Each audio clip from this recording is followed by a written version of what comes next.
Hello guys, in today's video, I'll show you how to make another profile on your laptop or PC in Windows 10 or 11.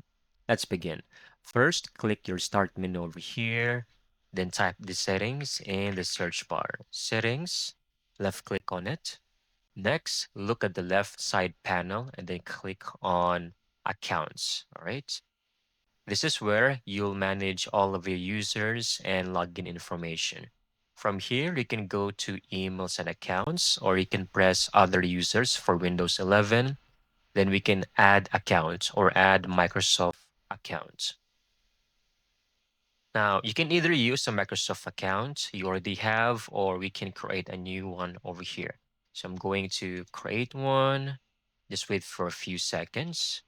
Then we just need to enter our credentials. For example, we can enter a new email address or just type in an existing email address you have.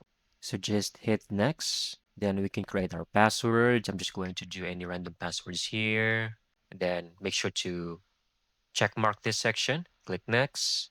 First and last name. So enter your birthday. Basically, we just need to go all through these prompts. And once done, you should now see that my account, the newly created account, has been added to my PC. Then you can simply sign out of your existing profile anytime. Okay, so you can go to your start menu, click on it, and then just click on your username and just simply sign out. And that's it. Thank you so much for watching. I hope you found this video very helpful.